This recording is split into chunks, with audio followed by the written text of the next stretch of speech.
اے لوگو جو ایمان لائے ہو، مقابلے کے لیے ہر وقت تیار رہو، پھر جیسا موقع ہو الگ الگ دستوں کی شکل میں نکلو یا اکٹھے ہو کر۔ مقابلے کے لیے ہر وقت تیار رہو۔ واضح رہے کہ یہ خطبہ اس زمانے میں نازل ہوا تھا جب احد کی شکست کی وجہ سے اطراف و نواح کے قبائل کی ہمتیں بڑھ گئی تھیں اور مسلمان ہر طرف سے خطرات میں گھر گئے تھے۔ آئے دن خبریں آتی رہتی تھیں کہ فلاں قبیلے کے تیور بگڑ رہے ہیں، فلاں قبیلہ دشمنی پر آمادہ ہے، فلاں مقام پر حملے کی تیاریاں ہو رہی ہیں۔ مسلمانوں کے ساتھ پے در پے غداریاں کی جا رہی تھیں، ان کے مبلغین کو فریب سے دعوت دی جاتی تھی اور قتل کر دیا جاتا تھا۔ مدینے کے حدود سے باہر ان کے لیے جان و مال کی سلامتی باقی نہ رہی تھی۔ ان حالات میں مسلمانوں کی طرف سے ایک زبردست سعی و جہد اور سخت جانفشانی کی ضرورت تھی تاکہ ان خطرات کے ہجوم سے اسلام کی یہ تحریک مٹ نہ جائے۔ ہاں، تم میں کوئی آدمی ایسا بھی ہے جو لڑائی سے جی چراتا ہے۔ اگر تم پر کوئی مصیبت آئے تو کہتا ہے اللہ نے مجھ پر بڑا فضل کیا کہ میں ان لوگوں کے ساتھ نہ گیا۔ تم میں کوئی آدمی ایسا بھی ہے جو لڑائی سے جی چراتا ہے۔ ایک مفہوم یہ بھی ہے کہ خود تو جی چراتا ہی ہے، دوسروں کی بھی ہمتیں پست کرتا ہے اور ان کو جہاد سے روکنے کے لیے ایسی باتیں کرتا ہے کہ وہ بھی اسی کی طرح بیٹھ رہیں۔ اور اگر اللہ کی طرف سے تم پر فضل ہو تو کہتا ہے، اور اس طرح کہتا ہے کہ گویا تمہارے اور اس کے درمیان محبت کا تو کوئی تعلق تھا ہی نہیں، کہ کاش میں بھی ان کے ساتھ ہوتا تو بڑا کام بن جاتا۔ ایسے لوگوں کو معلوم ہو کہ اللہ کی راہ میں لڑنا چاہیے ان لوگوں کو جو آخرت کے بدلے دنیا کی زندگی کو فروخت کر دیں، پھر جو اللہ کی راہ میں لڑے گا اور مارا جائے گا یا غالب رہے گا اسے ضرور ہم اجر عظیم عطا کریں گے۔ جو آخرت کے بدلے دنیا کی زندگی کو فروخت کر دیں، یعنی اللہ کی راہ میں لڑنا دنیا طلب لوگوں کا کام ہے ہی نہیں، یہ تو ایسے لوگوں کا کام ہے جن کے پیش نظر صرف اللہ کی خوشنودی ہو، جو اللہ اور آخرت پر کامل اعتماد رکھتے ہوں اور دنیا میں اپنی کامیابی و خوشحالی کے سارے امکانات اور اپنے ہر قسم کے دنیاوی مفاد اس امید پر قربان کرنے کے لیے تیار ہو جائیں کہ ان کا رب ان سے راضی ہوگا، اور اس دنیا میں نہیں تو آخرت میں بہرحال ان کی قربانیاں ضائع نہ ہوں گی۔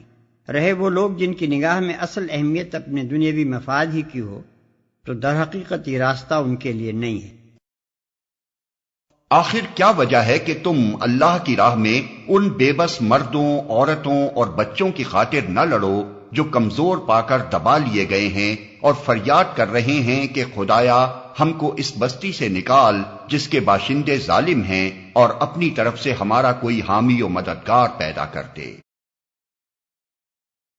اشارہ ہے ان مظلوم بچوں، عورتوں اور مردوں کی طرف جو مکہ میں اور عرب کے دوسرے قبائل میں اسلام قبول کر چکے تھے مگر نہ ہجرت پر قادر تھے اور نہ اپنے آپ کو ظلم سے بچا سکتے تھے۔ یہ غریب طرح طرح سے تختہ مشق ستم بنائے جا رہے تھے اور دعائیں مانگتے تھے کہ کوئی انہیں اس ظلم سے بچائے۔ جن لوگوں نے ایمان کا راستہ اختیار کیا ہے وہ اللہ کی راہ میں لڑتے ہیں، اور جنہوں نے کفر کا راستہ اختیار کیا ہے وہ طاغوت کی راہ میں لڑتے ہیں۔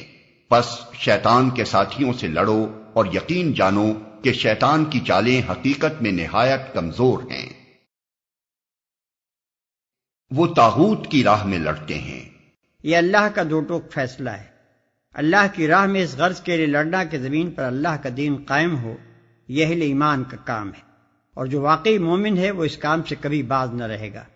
اور طاغوت کی راہ میں اس غرض کے لیے لڑنا کہ خدا کی زمین پر خدا کے باغیوں کا راج ہو، یہ کافروں کا کام ہے، اور کوئی ایمان رکھنے والا آدمی یہ کام نہیں کر سکتا۔ شیطان کی چالیں حقیقت میں نہایت کمزور ہیں، یعنی بظاہر شیطان اور اس کے ساتھی بڑی تیاریوں سے اٹھتے ہیں اور بڑی زبردست چالیں چلتے ہیں، لیکن اہل ایمان کو نہ ان کی تیاریوں سے خوفزدہ ہونا چاہیے اور نہ ان کی چالوں سے، آخر کار ان کا انجام ناکامی ہے۔ تم نے ان لوگوں کو بھی دیکھا جن سے کہا گیا تھا کہ اپنے ہاتھ روکے رکھو اور نماز قائم کرو اور زکوٰۃ دو۔ اب جو انہیں لڑائی کا حکم دیا گیا تو ان میں سے ایک فریق کا حال یہ ہے کہ لوگوں سے ایسا ڈر رہے ہیں جیسا خدا سے ڈرنا چاہیے یا کچھ اس سے بھی بڑھ کر۔ کہتے ہیں خدایا یہ ہم پر لڑائی کا حکم کیوں لکھ دیا، کیوں نہ ہمیں ابھی کچھ اور مہلت دی۔ ان سے کہو دنیا کا سرمایہ زندگی تھوڑا ہے اور آخرت ایک خدا ترس انسان کے لیے زیادہ بہتر ہے، اور تم پر ظلم ایک شمع برابر بھی نہ کیا جائے گا۔ تو ان میں سے ایک فریق کا حال یہ ہے کہ لوگوں سے ایسا ڈر رہے ہیں جیسا خدا سے ڈرنا چاہیے یا کچھ اس سے بھی بڑھ کر۔ اس آیت کے 3 مفہوم ہیں اور تینوں اپنی اپنی جگہ صحیح ہیں۔ ایک مفہوم یہ ہے کہ پہلے یہ لوگ خود جنگ کے لیے بیتاب تھے، بار بار کہتے تھے کہ صاحب ہم پر ظلم کیا جا رہا ہے، ہمیں ستایا جاتا ہے، مارا جاتا ہے، گالیاں دی جاتی ہیں، آخر ہم کب تک صبر کریں، ہمیں مقابلے کی اجازت دی جائے۔ اس وقت ان سے کہا جاتا تھا کہ صبر کرو اور نماز و زکوٰۃ سے ابھی اپنے نفس کی اصلاح کرتے رہو، تو یہ صبر و برداشت کا حکم ان پر شاق گزرتا تھا۔ مگر اب جو لڑائی کا حکم دے دیا گیا تو انہی تقاضا کرنے والوں میں سے ایک گروہ دشمنوں کا ہجوم اور جنگ کے خطرات دیکھ دیکھ کر سہما جا رہا ہے۔ دوسرا مفہوم یہ ہے کہ جب تک مطالبہ نماز اور زکوٰۃ اور ایسے ہی بے خطر کاموں کا تھا اور جانے لڑانے کا کوئی سوال درمیان میں نہ آیا تھا، یہ لوگ پکے دیندار، مگر اب جو حق کی خاطر جان جوکھوں کا کام شروع ہوا تو ان پر لرزہ طاری ہونے لگا۔ تیسرا مفہوم یہ ہے کہ پہلے تو لوٹ کھسوٹ اور نفسانی لڑائیوں کے لیے ان کی تلوار ہر وقت نیام سے نکل پڑتی تھی اور رات دن کا مشغلہ ہی جنگ و پیکار تھا۔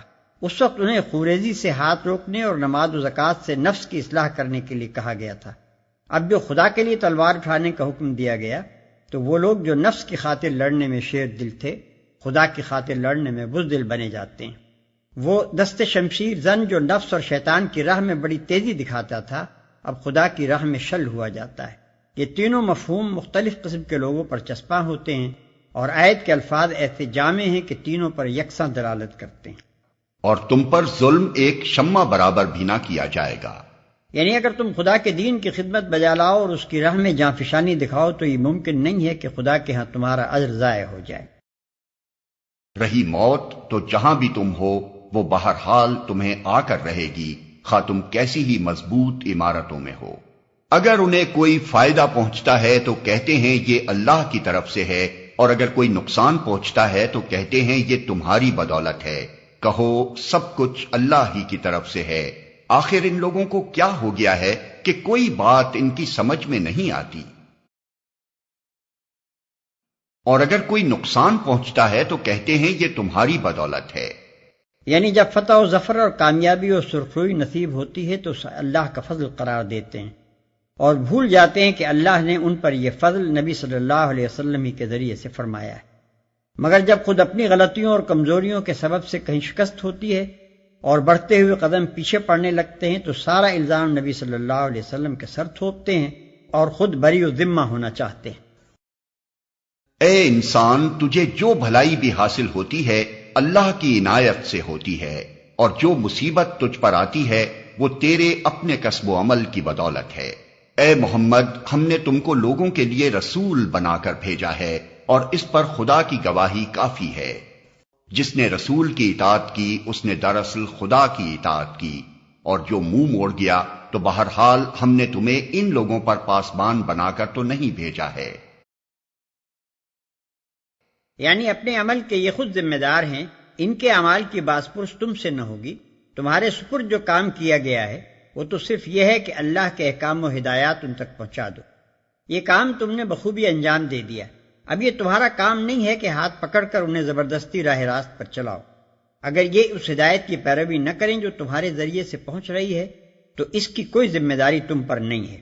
تم سے یہ نہیں پوچھا جائے گا کہ یہ لوگ کیوں نافرمانی کرتے تھے۔